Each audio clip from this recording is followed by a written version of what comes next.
Buenas noches desde Economía Futura Televisión. Pronto comenzaremos con directos hablando sobre el futuro de la economía. Mirar, el mundo está en momentos muy complicados. En la pandemia nos engañaron claramente con una emisión de dinero brutal. Mientras alguien ahorraba dinero antes de la pandemia, al terminar la pandemia tu dinero valía un 40% menos. Estados Unidos tiene una deuda brutal. Ha empobrecido a toda Latinoamérica. Los jóvenes no han visto otra cosa. Incluso votan a partidos de ultraderecha. Los países están muy perdidos. Probablemente generaciones que vivirán peor que sus padres. Es un problema de todos los países. ¿Qué punto de la vida, por lo menos allí en Estados Unidos, uno dice, hasta aquí, no puedo más, tengo que romper con mi vida actual y cambiarla? Sí, está escrito en primera persona del plural, ¿no? Todo hay que decirlo, pero un poco comentando el fenómeno en general, toda esta gente que ha decidido pues dimitir de sus trabajos, además gente en distintos como sectores, ¿no? No solo hostelería y atención al cliente, que son los sectores más mayoritarios, sino también sanitarios, profesores incluso. Y bueno, también contaba un poco mi circunstancia personal de llevar en Estados Unidos viviendo 12 años y darme cuenta, sobre todo con la pandemia, ¿no? De que no es lo que quiero hacer. La vida dedicada exclusivamente al trabajo no me satisface, me estoy perdiendo muchísimos afectos de pues la compañía de familiares, amigos que tengo en España. Y yo creo que eso ha sido también un poco como el aspecto epifánico de todos, ¿no? Darnos cuenta de que es que necesitamos algo más en nuestra vida que no sea únicamente el trabajo y que estamos dedicando quizás demasiado tiempo o todo el tiempo que tenemos a eso, a un contrato, ¿no? Y a unas condiciones que muchas veces no son ideales. Este es un tema que hemos comentado con nuestro economista de cabecera, con Santiago Niño Becerra, así que voy a incorporarlo también a la conversación. Santiago, buenas tardes. ¿Qué tal? Buenas tardes. Pues muy bien, quería preguntaros a los dos, ¿este fenómeno es replicable en España? Santiago, empiezo por ti. Bueno, a ver, en Estados Unidos, que yo sepa, Estados Unidos es el único país en el que el equivalente al Ministerio de Trabajo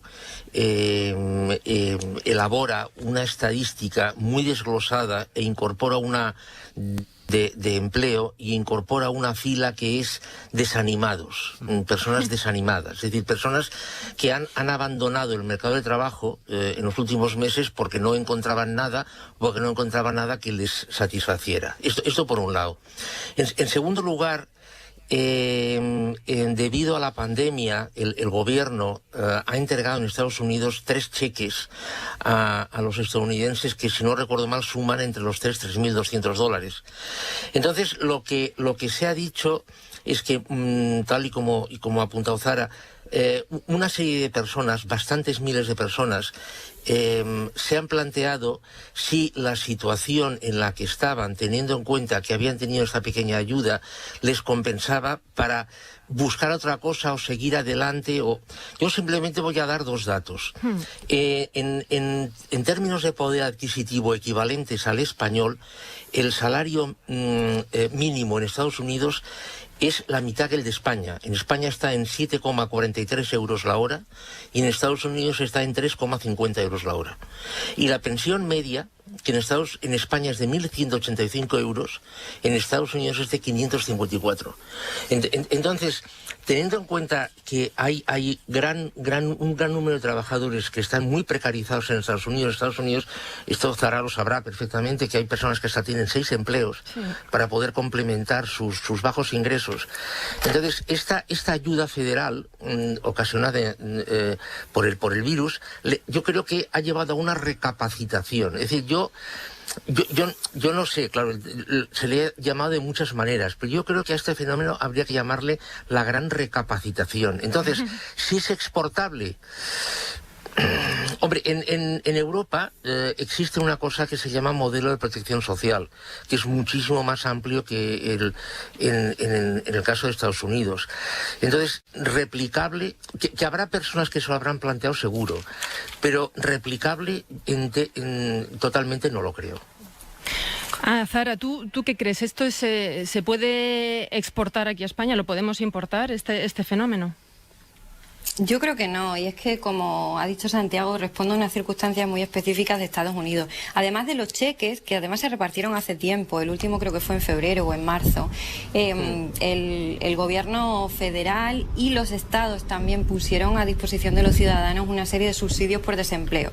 Alguna gente ha estado cobrando de los dos sitios hasta hace poco, hasta septiembre. En septiembre se eliminó el federal, ¿no? Entonces había ahí un pequeño colchón de ahorros, sobre todo para la gente en circunstancias más vulnerables. Luego, aquí también el acceso al crédito es más fácil. La gente acumula deudas no solo por préstamos, sino en tarjetas de crédito, deudas increíbles, ¿no? Entonces, hay gente que vive así, con una deuda brutal, y dice, bueno, pues sigo buscando trabajo, ya la pagaré en algún momento. Pero bueno, había cierto colchón de ahorro ahí, y esas circunstancias, pues en España no se han dado, ¿no? Y además que en Estados Unidos, ¿cuándo se ha visto la gente en otra situación así, ¿no? De que el gobierno reparta cheques, que es que ha sido una cosa pues bastante sorprendente. Y luego otra cuestión es que en España yo creo que tenemos otras herramientas para exigir mejores condiciones laborales, ¿no? En España hay un sindicalismo que sigue activo, la gente pues se mueve más y tiene más derechos laborales en general.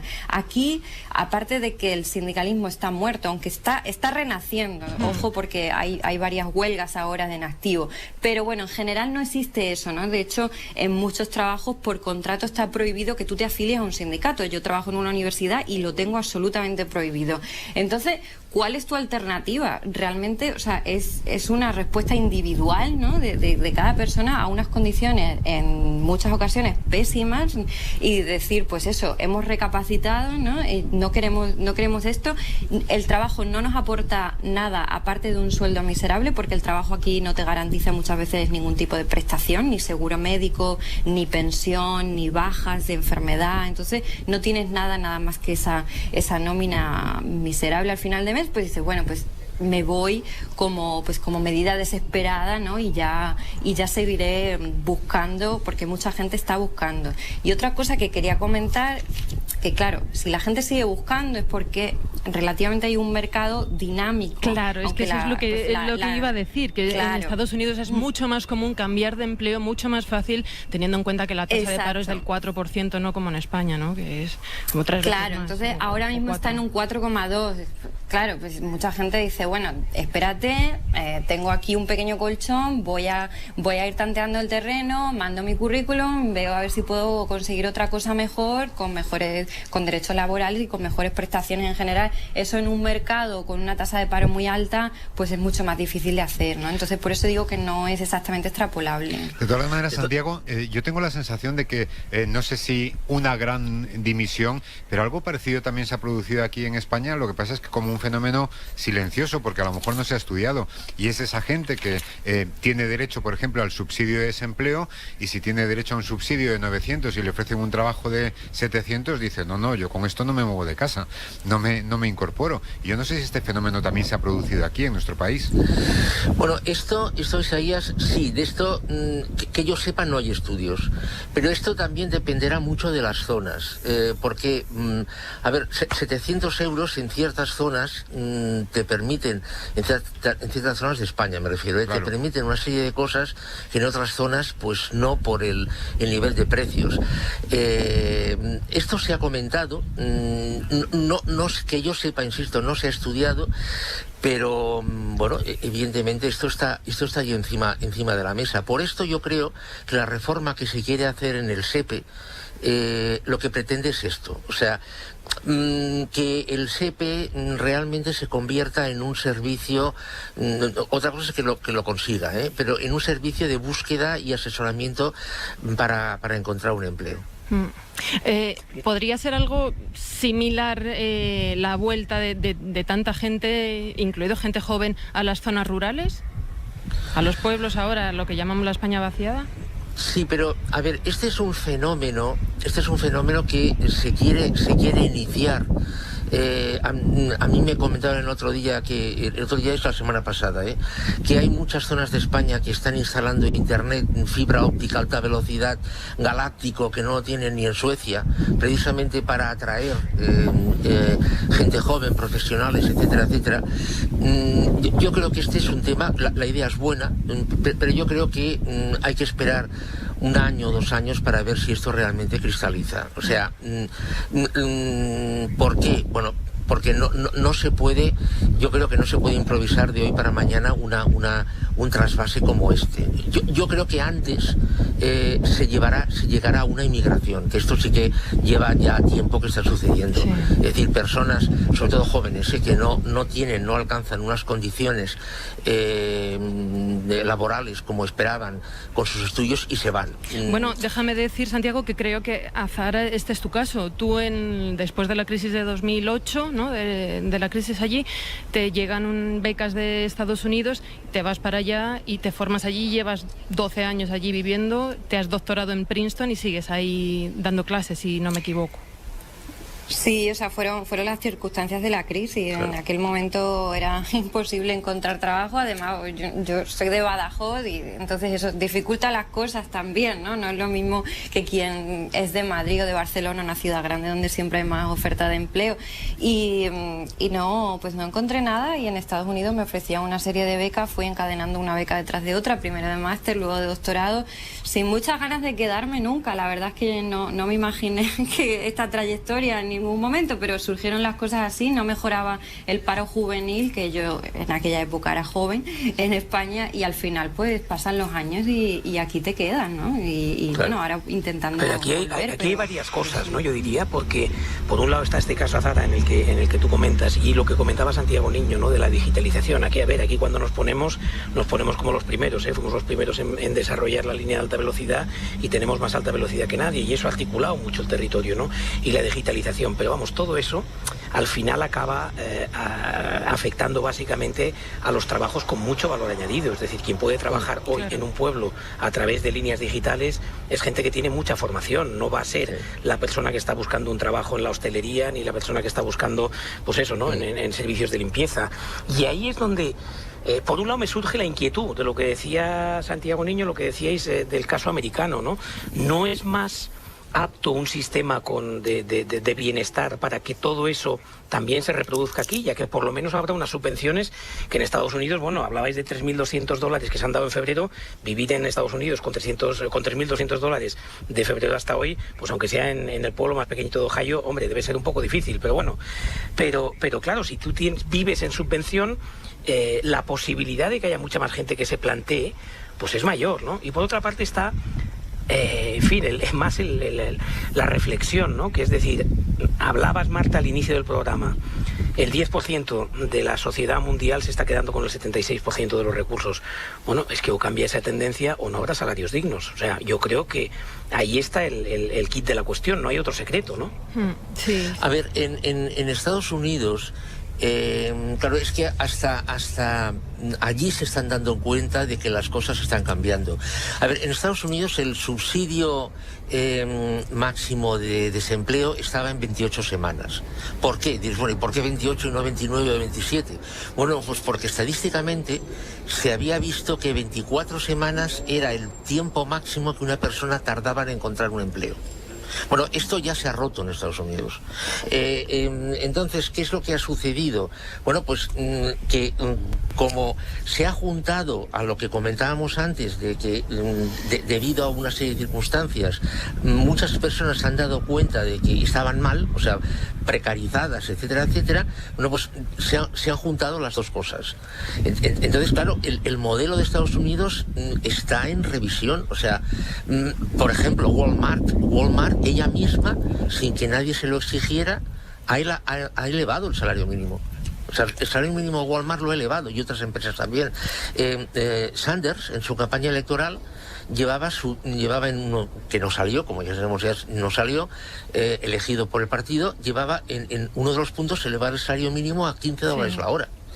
Entonces, bueno, es que son dos modelos totalmente distintos. Azahara, perdona, Santiago, es que se lo quiero preguntar antes de ir a la publi. Azahara, tú hablabas de medida desesperada para volver a España. Tú que tienes un buen trabajo, tu pareja también, y perdóname que lo personalice, pero creo que es representativo, ¿no? ¿Tú vienes a España con trabajo? ¿Crees que hay lugar laboral para una persona con tu formación? No, o sea, yo tengo varias colaboraciones en prensa que al final del mes no suman tanto y mi marido no tiene nada. Va a intentar, como aquí la oferta de teletrabajo se ha ampliado bastante, es verdad que se está revisando todo el modelo de arriba abajo y hay cada vez más ofertas de trabajo a distancia, pues va a intentar tener un trabajo americano viviendo en España, pero bueno, todavía no sabemos nada, no tenemos nada en concreto, vamos un poco a la aventura, la verdad, o sea, que a la desesperada por opción personal, ¿no? Por decir, es que no podemos seguir viviendo sin esos apoyos familiares y bueno, con una vida dedicada exclusivamente al trabajo, pero no, nosotros no tenemos un contrato fijo esperándonos. Un ejemplo de... Oye, Azahara, ¿puedo hacer una pregunta, por favor? Sí. Azahara, sí, claro. Una cosa, ¿tienes la Green Card tú? Tenía la Green Card, ahora tengo el pasaporte, soy americana. Es ciudadana, sí. Ya, fíjate. Sí, y aún así, pues es lo que está diciendo, una medida desesperada, pues por una opción personal, que creo que es un ejemplo de pues revisión. Empezábamos el programa mencionando este estudio que dice que la pandemia ha disparado la desigualdad en todo el mundo, según el macroestudio elaborado por el World Inequality Lab. Los datos son categóricos. El 10% de la población más rica concentra el 76% de la riqueza en el planeta. En España, claro, pasa algo similar. El 10% más rico concentra el 60% de toda la riqueza. Entonces, Santiago, yo no sé por qué reducir la desigualdad no es un objetivo real. O sea, sí lo es sobre el papel, están los objetivos estos de la Agenda 2030, todo esto, pero en la práctica y a tenor de los datos no lo está haciendo. Bueno, a ver, si analizamos la historia de los últimos 2000 años, el periodo en el que la desigualdad ha sido menor, pero ha sido menor de largo, fue el periodo comprendido entre 1947, 48, 50, es decir, después de la Segunda Guerra Mundial, y mediados de los años 70. O sea, a mediados de los años 20, en Estados Unidos, el 1% más rico de la población controlaba más o menos el 26% de la riqueza. Esto cayó en el año 73-74 hasta el 7,6%. Y luego a partir de ahí empezó a dispararse. El Reino Unido pasó lo mismo, bueno, en muchos países. ¿Por qué? Bueno, existen dos razones. Una que es puramente política, estratégica, etcétera, etcétera. Es que había una guerra fría, había que comprar la paz social. El poder sindical era fortísimo, etcétera, etcétera, hacía falta paz. Y luego otra que era totalmente económica, y era que era positivo que la desigualdad fuera menor, fuera muy pequeña, porque eso significaba que las personas de menor renta tenían acceso a una mayor renta vía modelo de protección social y redistribución fiscal, lo cual aumentaba su consumo, aumentaba el nivel de recaudación, su pago de impuestos, su nivel de ahorro, etcétera, etcétera, y esto realimentaba el sistema. Esto cuando llega a los años 80, este modo de pensar cambia radicalmente, el capital empieza a coger fuerza, empieza a coger importancia. Cuando digo capital quiero decir tecnología, etcétera, etcétera, y bueno, nos hemos plantado en hoy. Entonces la desigualdad yo creo que no va a descender. O sea, puede descender si de forma voluntaria se decide, por ejemplo, poner en marcha una renta básica. Entonces sí, se reducirá por la parte de abajo, pero de una forma natural yo creo que no se reducirá, porque es que no es necesario. Cada vez es necesario menos factor trabajo, con lo cual el capital, cada vez al tener más importancia, quiere mayor remuneración. Pero He resumido muchísimo. En términos económicos, Santiago, por lo que has explicado, ¿no es más rentable la igualdad que la desigualdad? Para el sistema, no para unos privilegiados del sistema. Pues, Isaías, hoy no. Es decir, en los años 60 y 70 sí, seguro, por eso se hizo lo que se hizo. Pero hoy no, porque hoy lo realmente importante es la tecnología, es el capital, es el I+D, personas muy preparadas. Es decir, hoy una empresa le puede estar discutiendo a 7.000 trabajadores un aumento salarial del 0,5%, y sin embargo a un profesional pagarle una salvajada porque le necesita para resolver un problema. Es decir, hoy piensa que prácticamente la totalidad de los trabajadores, bueno, es que ya, en fin, lo he dicho ya, ¿no? La totalidad de las personas que trabajan obtienen sus ingresos vía trabajo, vía salario.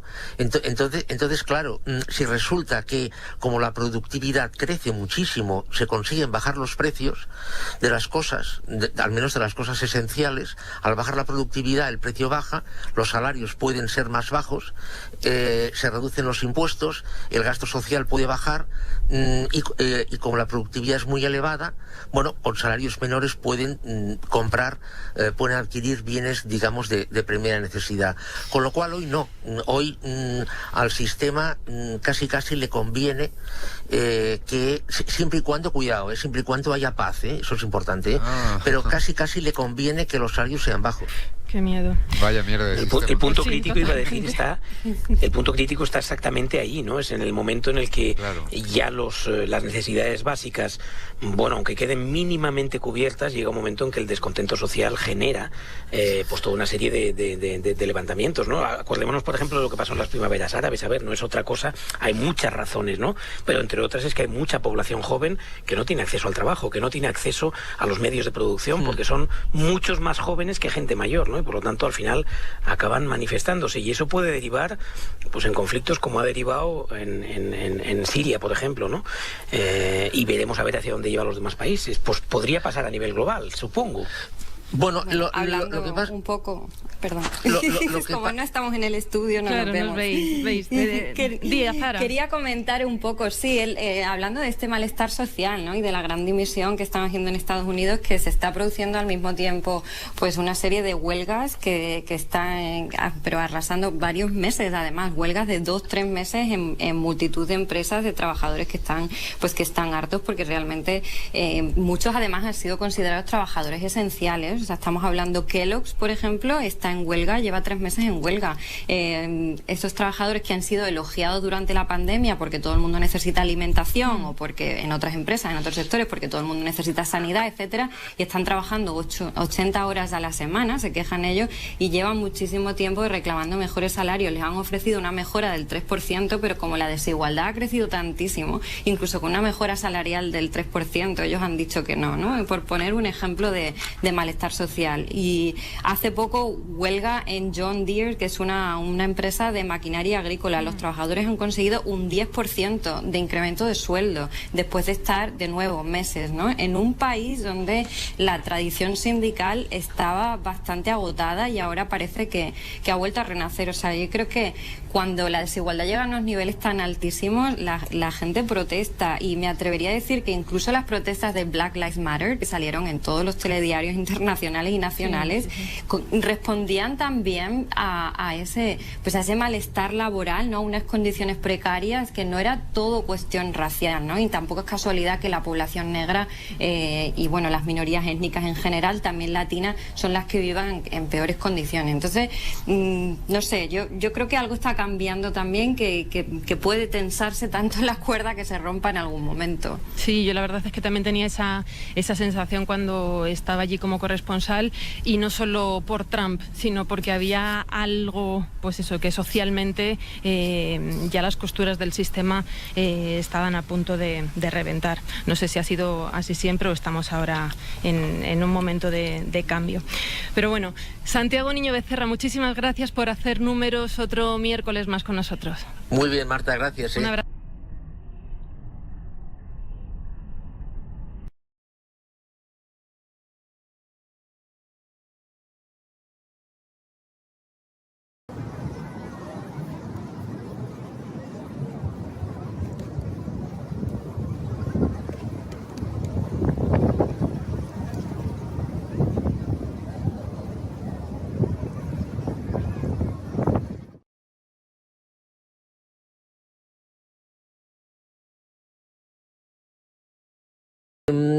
La historia esta empieza a principios del siglo XIX con la primera revolución industrial.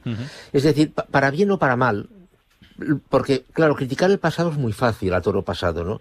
Para bien o para mal, a principios del siglo XIX pusimos en marcha un sistema económico que se le llamó capitalismo, como podía haberse llamado perico de los palotes, que el crecimiento económico, el incremento del Producto Interior Bruto, se basaba en la contaminación. Es decir, para crecer había que contaminar. ¿Por qué? No es porque nadie quisiera contaminar, sino porque se dio por supuesto que el entorno era un basurero gratuito. Entonces, evidentemente, nadie pensó en mejorar procesos productivos para no contaminar, porque evidentemente el objetivo era crecer. Entonces, damos un salto hasta mediados de los años 70, del siglo XX, que es cuando empieza de verdad a abordarse el problema del medio ambiente, contaminación, conservación ambiental, el famoso estudio del Club de Roma, los límites al crecimiento, etcétera, etcétera. Y entonces allí se llega dramáticamente a la conclusión de que para seguir creciendo es prácticamente inevitable seguir contaminando. Dicho con las palabras, para reducir la contaminación, significa crecer menos. Sale en Estados Unidos y en otros sitios, pero sobre todo en Estados Unidos, dentro de la órbita del presidente Ronald Reagan, una corriente que tiene bastante lógica, que dice que la tecnología podrá resolver toda esa problemática. Y durante un tiempo parece, no sé, hay una cierta esperanza en esto, ¿no? Pero luego después, evidentemente, se ha visto que no. Bien, damos otro salto y nos colocamos en la actualidad. Estos problemas de suministro que hay se deben, evidentemente, al parón económico que hubo con pandemia, el virus. Y esto, curiosamente, ha resuelto un problema previo que había, un problema de exceso de oferta. Es decir, sobraban automóviles, sobraban caramelos de menta, sobraban mesas de despacho, sobraba de todo y además sobraba capacidad productiva. Bueno, pues con el virus esto se ha resuelto. Se ha resuelto, claro, con toda la problemática que está causando, por descontado. Entonces, ahora tenemos una oportunidad, otra cosa es que se quiera utilizar, tenemos una oportunidad para resolver, entre comillas, pero para resolver o para dulcificar el problema del cambio climático que tenemos. ¿Cómo? Reorientando el proceso productivo. La pregunta es si se querrá hacer o no se querrá hacer. Esto es un tema que es sobre todo técnico a nivel medioambiental. En fin, hay expertos que saben mucho más que esto. Ahora bien, yo quiero apuntar una cosa. Y en esto yo creo que estos objetivos de reducción de conservación medioambiental, yo creo que se van a conseguir. ¿Por qué? Porque, a ver, no es que si yo contamino en Francia no se enteren. Si yo contamino en Francia se enteran y les afecta. Entonces, esto no se va a tolerar. Yo mi opinión personal es que se van a forzar cambios, porque si no nos vamos todos al cuerno. Absolutamente ninguno. Es que a ver, desgraciadamente lo que sucede es que si en Camerún se muere, Camerún o cualquier país del estilo, se mueren X millones de personas como consecuencia del cambio climático, no pasa nada. Y lo digo con todas las letras. Ahora, si el JFK desaparece, aquí sí que pasan cosas.